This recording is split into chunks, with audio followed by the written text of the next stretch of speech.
It's a normal day in the sports center when suddenly, one of the men begins throwing up blood. He's taken to the hospital without much thought, but as the days begin to pass, the other guys also get sick, and they never recover. Little by little, all men on Earth fall sick to a mysterious virus that doesn't affect women. 8 years later, only women are left on Earth. In New Zealand, an organization known as Wellness, led by Lane, has rebuilt the little town of Hero Valley into what they consider a paradise with proper education, health care, and mandatory leave for those going through Shark Week. Wellness is also in charge of running the repopulation lottery, which is used to decide the next women that will get pregnant using the seed left in bags from before the virus hit. Pip works in Wellness as a secretary and is a huge follower of their philosophy, seeing Lane as her idol. Her best friend Jaime lost her son and husband to the virus and is desperate to have another baby, so she always goes with Pip to the Wellness community events hoping she'll be chosen. However, Jaime's sister-in-law Alex thinks Wellness has installed an extremely abusive system and is against Wellness. During one of the community events, Alex throws a drink at Lane and gets arrested by Officer Constance. Alex is taken to Constance's office and she begins teasing the officer. It's obvious these two women know each other well and have done this before. When they're done, Constance asks Alex if she would like to go away for the weekend together sometime, but Alex reflects with a joke. At that moment, someone comes looking for Constance, so she has to finish her job. Alex points out this is why they can't have a normal relationship before Constance uses a special gun to insert a bliss ball into the base of Alex's neck. Meanwhile, the lottery announces that Jaime has chosen to have a baby. Hours later, Jaime is on her farm showing Pip the process to inseminate cows when Constance shows up to drop Alex, who is completely blissed and doesn't understand anything. Since today's act of vandalism was a repeat offense, the dose Alex was given will last 5 days. The next day, Jaime goes to her first doctor's appointment and meets Viv, who had been chosen 4 times but never got to the next stage.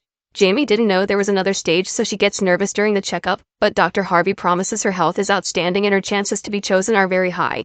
She also reminds her that she'll lose the baby if it's a boy, but Jaime is fine with taking the risk. Afterward, she goes to visit a working girl at a bawdy house and makes her wear Jackson's clothes in order to pretend she's together with her husband again. Sometime later, Pip is getting some snacks ready for a company meeting and accidentally drops a plate. When she moves under the table to pick the snacks up, she hears Lane and Harvey enter the room and have a weird conversation.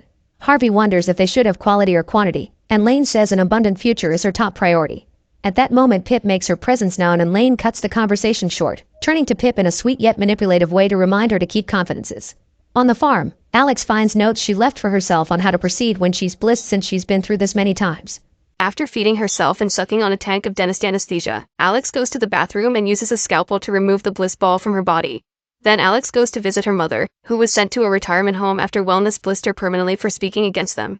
In the evening, Jaime and Pip find the blood-stained bathroom but no Alex in the house. Thinking she's still blissed and a danger to herself, they desperately go looking for her, but as soon as they get in the truck, Pip gets distracted and hits someone. For a moment they think they killed Alex, but Alex chooses that moment to show up. The girls don't understand who else could be on the farm at this hour, and when they check the body, they're shocked to discover it's an actual man. The girls drag Bobby into the barn, and Jaime can't help crying because she keeps being reminded of Jackson. Bobby's unconscious and has a wound on his leg, so Alex and Jaime take care of it while ignoring Pip, who insists they should hand the guy to Wellness. The next morning, the girls are woken up by the arrival of a Wellness car. Jaime remembers they're putting her home through a baby safe inspection, meaning she and Pip will have to deal with this while Alex stays in the barn since she's supposed to still be blissed. Pip and Jaime answer the inspector's questions, and whenever they hear a noise from the barn, they blame it on the cows. Alex looks into Bobby's bag and finds a clipping about her mother's revolutionary discoveries in the dairy industry, which can't be a coincidence. Suddenly Bobby wakes up and pushes Alex away to grab his things. Then he tries to leave, so Alex has to jump on him to stop him. A fight ensues and Bobby easily overpowers her, but Alex manages to grab the electric cattle prod and knocks Bobby out with it. At the time the inspector comes to the barn to check on the noises, Alex has hidden Bobby and pretends to be Bliss to get the inspector to finally leave. Moments later, Bobby wakes up to find himself tied up. Alex demands to know why he has a picture of her mother, but Bobby refuses to talk and isn't scared of the prod. Alex decides to try to put the bliss ball into him to make him talk, but when Bobby starts struggling and begging for mercy, Alex is reminded of her mother and steps back.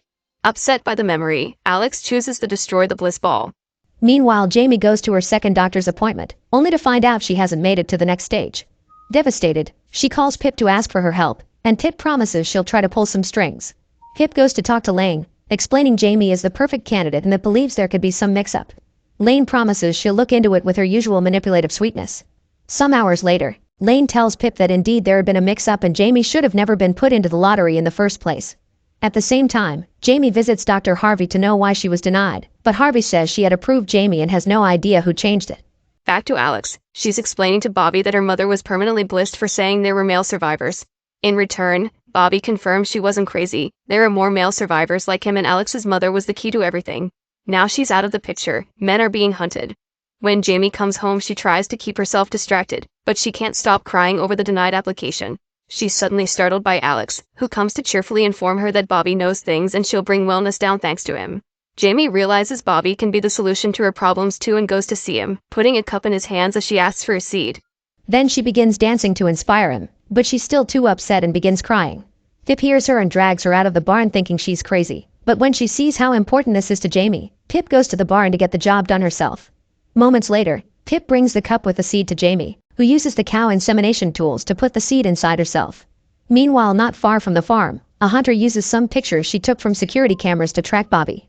The next morning, Pip asks Bobby for more of his seed just in case the first batch didn't work. If they want him to collaborate, Bobby wants to be treated better in return, so Pip allows him to enter the house and take a shower. She also lends him some clothes. Afterward, she brings the seed to Jaime, being careful to avoid Alex hearing what they're doing. Moments later, Alex brings food and beer for Bobby, asking him to play Never Have I Ever with the intention of getting him drunk and hopefully getting more information. In the end, Bobby tricks Alex into drinking more and cutting his ropes, giving him the chance to escape. However, the wound on his leg and Pip's small pants don't allow Alex to run well, and he ends up falling on a pile of cow excrement. Feeling defeated, he returns to the barn and finally shows Alex that he has a phone SIM card that a friend of his gave to him before he was hunted down. This card is supposed to guide him to a safe place for survivors, and Alex agrees to help. Meanwhile, Jaime is about to get the seed in herself when she remembers Viv, who never got to the next stage either. Refusing to be selfish, Jaime decides to put the seed in a cooler and leaves it at Viv's door as a donation from Robin Hood. The next morning, Alex brings Bobby an old phone from her mother's and they put the SIM card in it, but they only find a message that says rise from an unknown number. Pip goes to work and learns that Viv has brought the cup of seed to Lane. Yet instead of seeing her as a hero, Lane makes Constance bliss Viv. Pip calls home to alert his friends that Wellness knows about Bobby. Then she rushes back to the farm, where the Wellness vehicles are already arriving. Luckily, Alex, Jaime, and Bobby are hiding, and Pip quickly joins them to scold Jaime for using the farm coolers. An argument ensues that Alex cuts short, calling out Pip for abusing Bobby and Jaime for trying to get pregnant in secret, which she couldn't have hidden from Wellness when the belly started to grow. Now they can't go back to the farm, and Alex is upset because it's the last memory she had of her brother. Suddenly the phone starts ringing and Bobby hears a mysterious male voice telling him to rise before giving him coordinates to find the safe house for men. Bobby quickly writes it down, but so does the hunter, whose phone allows her to peep into any conversation, thanks to the fact there are almost no phone lines left in the current world. Bobby and the girls escape in Jaime's car and make it to the safe house, which turns out to be the sports center where it all began. But even after they wait there for 10 hours, nobody shows up. Bobby and Alex leave the car to relieve themselves and suddenly they notice a red light on Alex's forehead. It's the hunter, who has finally found them. The two of them run back to the car as the hunter begins to chase them, and Bobby tells the girls this is the woman that killed his friend 2 weeks ago. Pip gets furious because Bobby didn't tell them he was being tracked and she gets distracted, accidentally taking the road that goes into Sinkfist.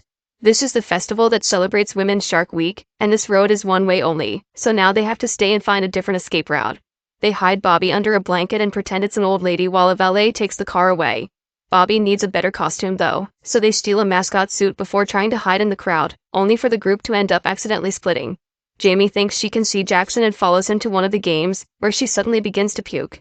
The girl sitting next to her points out Jaime's pregnant, but Jaime refuses to believe it.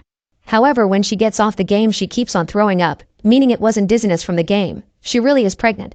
Jaime also notices that the person she thought was Jackson actually is just a girl wearing similar clothes.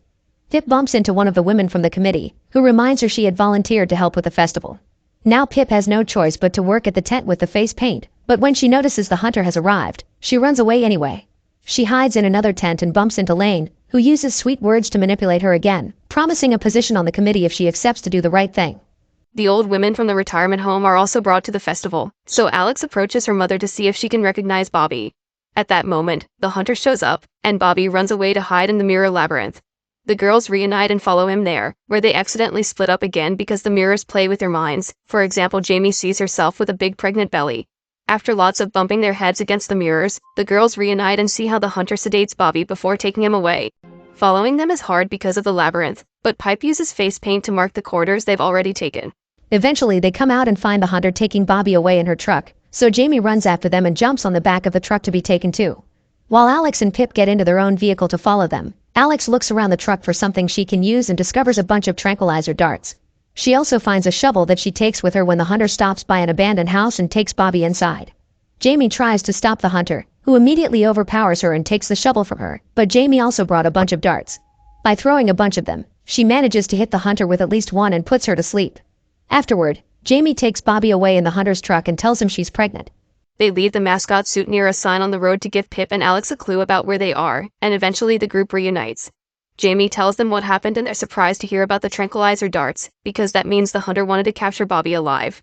Alex and Jaime want to take Bobby back to the coordinates they got from the phone, but Pip ignores them and in a shocking act of betrayal, she takes them to wellness. While Alex, Jaime, and Bobby get arrested, Lane takes Pip to her new fancy room, announcing she's now part of a committee. Alex and Jaime are put in a cell, and when Lane comes to take all their personal items away, Alex tries to save Jaime by announcing she's pregnant. Lane doesn't care though, and she informs them that they'll go through the same procedure as Alex's mother, who was caught in this cell too. Afterward, Constance comes to take them to the doctor, crying over what she and Alex could have had because she was falling in love with her. However, Alex disagrees because no relationship can be real if she isn't allowed to feel both the good and the bad. Meanwhile, Pip joins the big banquet wearing the fancy dresses Lane gifted her. Everyone treats her as a hero, but Pip starts feeling bad when she sees Bobby tied up at the end of the table. Bobby refuses to talk to her except to insult her, but the other women think they're getting along and get jealous because Bobby had ignored everyone else. Lane suddenly stands up and asks Pip to kiss Bobby, but she's shy and only pecks his cheek. The women begin asking for more, causing a furious Bobby to push Lane away only for the others to grab him down and push him onto the table. Constance quickly enters the room when she hears the commotion and is shocked to see Lane asking Pip to get frisky with Bobby in front of everyone. Lane also uses her hand to get Bobby inspired. When Pip hesitates, Lane threatens her with blessing her friends if she doesn't obey, finally showing her true colors. Pip climbs on the table, and when she notices Lane wearing Jaime's necklace, she finally snaps and calls the entire group for the awful people that they are. Lane orders the officers to arrest Pip, and Constance takes her to the surgery room to be blissed permanently too. The doctors are getting ready to do Alex and Jaime, but Constance tells them Pip is a priority. This is a trick, and as soon as the doctors turn around, Constance knocks them out. Then they wake Alex and Jaime up, and Alex accepts to knock Constance out with her gun to cover up her betrayal. Before passing out, Constance tells Alex that she hates her. The girls run out of the building and Pip tries to apologize, but it isn't enough for Alex and Jaime to forgive her yet. They agree to work together for the sake of Bobby, but first they need clothes and weapons. They find an abandoned shed with an electrical prod and some clothing, allowing them to make a plan. On the road, Lane is taking Bobby away in her car, and the girls block the way with a cow. As soon as the car stops, Pip knocks Lane out with the prod and takes Jaime's necklace back. Meanwhile, Alex frees Bobby from his bindings. However, Bobby refuses to go with them because he doesn't trust Pip. Their argument gives Lane time to wake up and threaten them with a gun. The girls put themselves between Bobby and the gun, and Pip jumps on Lane to fight her, making her drop the weapon. As both women struggle, Alex retrieves the prod and electrocutes Lane for a longer period so she's properly unconscious this time. While the girls are distracted, Bobby runs away to find the sports center again. At first nobody answers his pleas, but when a camera detects his face, a door finally opens and he gets inside. The girls see people arriving to help Lane and follow Bobby into the building, which gives away their location to the hunter. Pip begs for their lives and the hunter corrects her, explaining she doesn't kill men, she protects them. Suddenly the door closes and the hunter explains this isn't a safe place, it's a trap. Gas begins filling the room, and since all doors and windows are locked, the hunter helps the group escape through the ventilation vent. Unfortunately, she can't follow, and before dying, she tells Alex she's just like her mother. Alex realizes the hunter has the same tattoos as her mom and they've lost an important ally. The group begins crawling through the vents as the gas follows them, but eventually Bobby gets stuck and they can't advance. The vents are flimsy though, so the group begins shaking them to break them. The idea works and they fall on the floor to find the reality of a terrifying room. There are men tied to chairs everywhere being milked for their seats while dirty movies play on TVs. At that moment, Lane and Harvey show up with security guards. They explain they're stockpiling seed for when the pre-virus banks run out. That way they'll be able to control the country.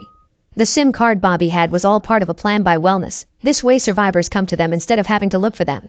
The man that recorded the messages turns out to be Jackson, who Bobby recognizes as the friend he thought was dead. To make matters worse, Jackson is in a relationship with Lane. Bobby gets furious when he realizes Jackson has been betraying every man he met, but when he tries to attack him, the officers capture Bobby and take him away to be milked too. Make sure to subscribe and turn on notifications so you can watch more videos like this. Thanks for watching.